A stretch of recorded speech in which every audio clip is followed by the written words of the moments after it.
It's 10 a.m. on the East Coast, and all eyes are on Governor Ron DeSantis as he weighs a potential presidential run. The Florida Republican held a number of events in Iowa over the weekend, while former President Donald Trump had to cancel his rally there due to a tornado threat. While in Iowa, DeSantis had a warning for Republicans saying, quote, "We must reject the culture of losing that has impacted our party in recent years. The time for excuses is over. If we get distracted, if we focus on the election of the past or on other side issues, then I think the Democrats are going to beat us again." Ron DeSantis calling out the culture of losing. Gee, I wonder who he was talking about. Now that jab that he threw toward Donald Trump happened over the weekend while DeSantis was visiting Iowa, a state where Donald Trump was supposed to hold a rally over the weekend, but he canceled that rally, citing tornado warnings. DeSantis felt like maybe it's a good opportunity for me to show up and connect with some of the voters there, and that's exactly what happened. Now, we've got some more details on that reporting. Let's watch. The Florida governor did go have several events, including one in Sioux Center, Iowa on the west side, and also one in Des Moines, Iowa. It was an impromptu one, hastily put together. But what it did show was he was trying he was engaging in retail politics, politicking, something that you don't often, that you've heard some recent criticism about him not being able to do that, and something that's key on the campaign trail. And you saw the Florida governor doing that. You also saw him attempting to contrast him, as you mentioned, him and his potential candidacy with that of Donald Trump. And you saw that with even having those comments that he made, and even showing up at the Des Moines event on the same day, same night that former President Trump canceled. Now that strategy, I have to admit, is pretty savvy. And I'm sure that got under Trump's skin. But remember, Ron DeSantis hasn't announced his candidacy for president yet. And he's already campaigning. And it turns out that he has signed a bunch of legislation in Florida that loosens election-related laws that would allow for him to do certain things that previous governors would not have the ability to do. I'm gonna give you those details in just a moment. But Cenk, I'm curious what you think about DeSantis's strategy here. Yeah, now we have bad news about DeSantis as well, trust me. But here, I gotta give him a bunch of wins. We're honest here, and I don't like DeSantis, but you gotta give credit where credit is due. So number one, showing up when Trump was too scared to show up, excellent move, okay? Number two, the culture of losing is a great strategy, emphasizing that. That's exactly right. So that's Trump's Achilles heel. Yes, I was just about to say that exact wording too. Right, yeah. And I'll tell you two interesting things. First, look guys, if you go after Trump in the Republican primary as a guy who's hateful, you're nuts. That is not going to work. That's the feature, not the bug, okay? So you wanna do that in a general election, that's a different story, also not that effective. But in a Republican primary, that would be the world's worst strategy, right? If you want to go after him for being incompetent, okay, getting better, okay? But the main thing is, look guys, whether you love him or not, because keep it real, the great majority of Republican voters love him. He's not gonna win, so it's your call, okay? And this is an old Democratic trick, but in this case, it's true, right? Or at least it's hopefully, potentially true, more likely to be true. Because the Democrats will go like, oh, Bernie Sanders is polling 12 points better than Hillary Clinton, but he can't win. And they'll just do propaganda wall to wall to wall. Everybody in media will say it, and so it scares the hell out of Democratic voters, and they will vote for Hillary Clinton or Joe Biden, right? In the Republican side, it doesn't work quite as well, but it is his only hope, and because they don't want to lose either.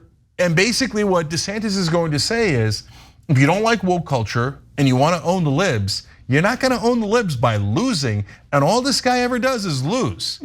And so that there's a lot of truth to that. In fact, he should bring in the 6 bankruptcies. He should bring in all of his failures throughout his life, and that he's a spoiled little kid that got everything from his daddy and screwed it all up like he always does, right? So now DeSantis is onto a good and smart strategy. And the third win is, he's in Iowa, guys. I was worried he wasn't gonna run at all because Trump has been kicking the living crap out of him rhetorically within the Republican base. and has gained great ground. So the fact that he's in Iowa and very likely to run, to me, is a huge relief. At least we're going to have a Republican primary. I think focusing on election-related losses is a smart strategy. I think focusing on Trump's bankruptcies is not a smart strategy. Because you gotta remember, when they see, meaning Trump's base, when they see Trump's financial failure, in a lot of ways they see themselves, right? Not necessarily in the context of being handed $400 million from Papa and then proceeding to go bankrupt several times. But remember, they might not be privy to those details. They might not even care about those details. What they don't like is being demonized for financial failure. And many of them are dealing with terrible financial situations themselves. So it's a great point, Anna, but that's why I would put the extra twist on it that I mentioned there briefly. But I would really emphasize it. If whether you're a Democrat running in the general election or a Republican in the primary, he's a spoiled little baby. His daddy gave him $413 million. He's not like you where, hey, you're having a tough time because your wages aren't high enough, and I understand you took the credit card debt, etc. No, he blew $400 million twice. Once from his dad and once from Jeff Zucker and NBC for The Apprentice. And that's because he's spoiled. He's a spoiled, entitled baby after all this time. But Anna's right, in a Republican primary, you have to be much more careful about it because they love him. So any criticism of him, other than he might lose, is that dangerous ground to be on. So this is definitely DeSantis going in the right direction here. So let's talk a little bit about what DeSantis is up to in terms of loosening election laws in the state of Florida. This was a report by The Guardian that really caught my attention because this is the kind of authoritarian action that Republicans like to fearmonger about when it allegedly happens on the left, but get a load of what he's up to. So according to The Guardian, DeSantis is poised to sign a bill that would exempt him from Florida's resign to run law so that he won't have to give up his office in order to run for president. Under existing state law, if he were to run, DeSantis would have had to submit a resignation letter before Florida's qualifying deadline this year and step down by inauguration day in 2025. Now, the fact that he is going to sign that legislation, he absolutely will, because he doesn't want to give up power while he runs for president. It's really a major disservice to the people of Florida, because running for president is no small thing. And to be sure, he's been focusing all of his leadership so far in this term on himself, right? Anything that might be politically expedient, that is what he focuses on. Yeah. And that, again, is a disservice to the people of Florida. Florida's dealing with issues right now, anything from teacher shortages, economic issues among the constituents there.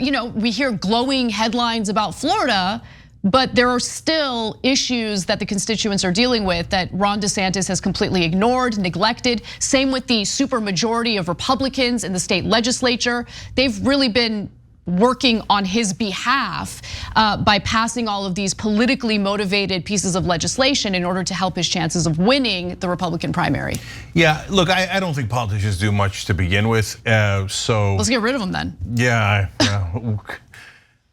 If only of course the real answer is get politicians that actually serve you and work hard for you, but good luck with that, and we're working on it, but these guys ain't it.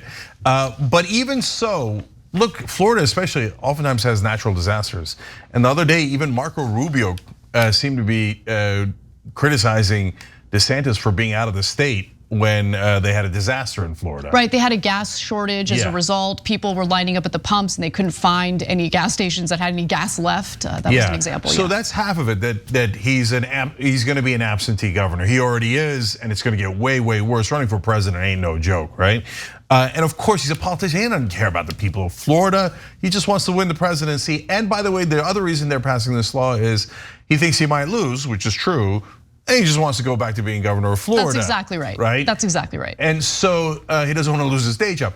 Not the sign of a strong candidate, by the way. Well, that's true. But to me, the main thing here is the Republicans in Florida being like, oh yeah, our laws, who cares, okay? No, that's gonna apply to everyone else, but except for someone who is running for president or vice president. Gee, I wonder who that would be and why we're passing this law now. I mean, their hypocrisy, as always, knows no bounds. So the bill also includes some sweeping new voting restrictions in the state, which would make it harder for nonprofits to do voter registration drives. Gee, I wonder why. Some more details though, because there's a corruption angle to all of this, meaning he is looking to do away with some of the transparency laws and make some of his political activity opaque. For instance, DeSantis also signed a bill last week that will shield records related to his travel from public view. The new law exempts all of DeSantis's past and future travel from disclosure under Florida's public records law, which was one of the most transparent in the United States. It also exempts the state from having to disclose the names of people who meet with the governor at his office or mansion or travel with him. And that's according to Barbara Peterson, the executive director of the Florida Center for Government Accountability. She's actually worked on transparency laws for more than 3 decades in the state of Florida. And when she was interviewed about this, she said, "It's unfreaking believable. It will be virtually impossible to hold this governor accountable without access to those kinds of records." So not only will the corruption take place, as always, the corruption is baked into our political system. It's completely legalized at this point. But if you want to at least be privy to the corruption that's motivating some of the decisions that Ron DeSantis makes, you won't be able to do that.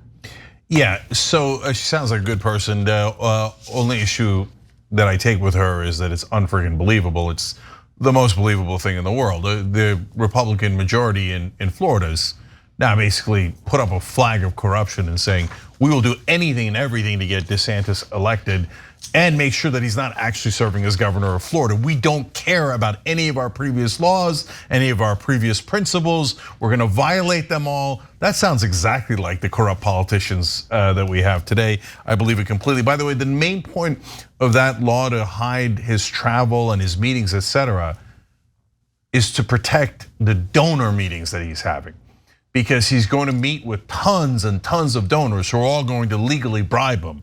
And so he doesn't want a record of all the people that came to bribe him. And that's why he's having them pass this law. And of course, Florida Republicans are like, oh my God, we also get bribed and we don't want that record either. So yeah, sure, of course. Yeah, let's keep all of our bribes secret.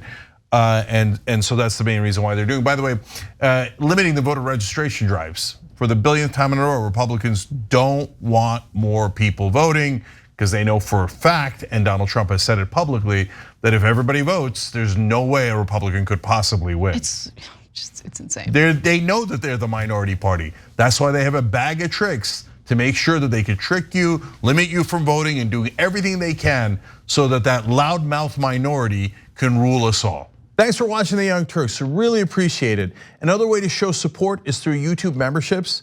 You'll get to interact with us more. There's live chat emojis, badges.